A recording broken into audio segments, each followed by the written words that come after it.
அதிமுக திராவிட முன்னேற்ற கழக கூட்டணியிலிருந்து விலகினதுக்கு திராவிட முன்னேற்ற கழகத்தை சேர்ந்தவர்கள் அத்தனை பேரும் மகிழ்ச்சியாக இருக்கிறாங்க. யாரும் வருத்தப்படல. அதனால் யாரும் இதில் ஒன்றும் பெரிய விமர்சனம் இல்லை அப்படின்னு தான் கடந்து போயிட்டுருக்கோம். ஆனால் மதிமுக தரப்பிலிருந்து சில விமர்சனங்கள் வைக்கும்போது நான் பதில் சொல்ல வேண்டிய இடத்துல இருக்கிறோம். ஏதோ திராவிட முன்னேற்ற கழகத்தின் தயவு இல்லாமல், தலைவர் கலைஞருடைய தயவு இல்லாமல் வைகோ வளர்ந்தார் அப்படின்னு சிலர் பேசுகின்ற அந்த செய்தி தான் மக்களுக்கு தெளிவுபடுத்த வேண்டிய இடத்துல நாங்கள் இருக்கிறோம். வைகோவோட வரலாறு தெரியாமல் இன்றைக்கி மதிமுகவில் இருக்கிற சிலர் பேசலாம். ஆனால் திராவிட முன்னேற்ற கழகத்தில் இருக்க அத்தனை பேரும் வைகோவோட வரலாறு தெரிந்தவர்கள். வைகோ நாடாளுமன்றத்தில் போய் கட்சித்த பிறகுதான் வைகோ என்ற அடையாளம் கிடைத்தது.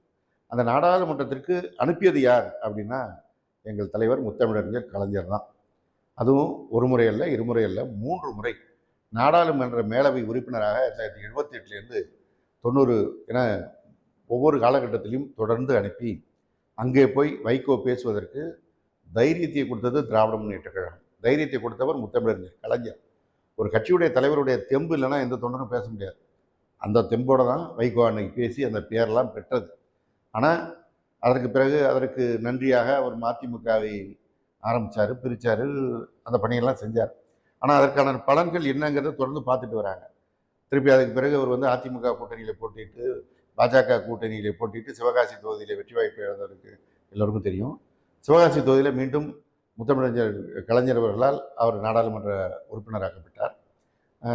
இப்போ 2019 மீண்டும் எங்களுடைய கழகத் தலைவர் மாண்புமிகு தளபதி அவர்களால் அவர் மேலவை உறுப்பினராக மீண்டும் அனுப்பப்பட்டார். எனவே 4 முறை திராவிட முன்னேற்ற கழகம் எந்த சிறு சங்கடமும் தேர்தல் சிரமமும் இல்லாமல் அவரை நாடாளுமன்றத்தின் மேலவை உறுப்பினராக ஆக்கி அழகு பார்த்தது.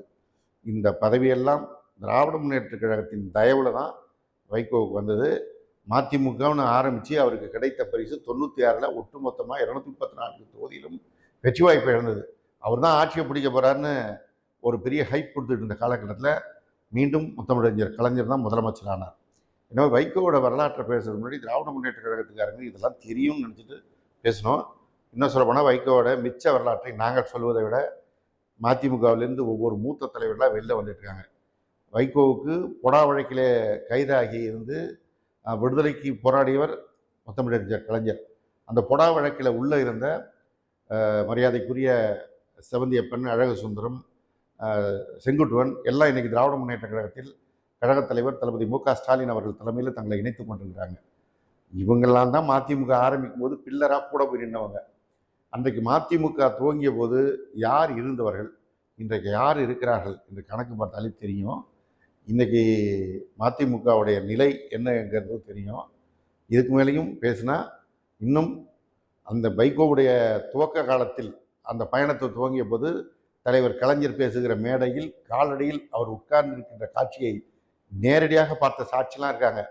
அவங்கெல்லாம் பேச ஆரம்பித்தாங்கன்னா மதிமுகவுடைய மொத்த வரலாறும் முடிஞ்சிடும். அதனால் மதிமுகவை சேர்ந்தவர்களுக்கு அன்போடு சொல்லி கொள்கிறோம், போயிட்டு விஜய் படத்தை பார்த்துட்டு விசிலடிங்க, மகிழ்ச்சியாக இருங்க, வைபாகுங்க.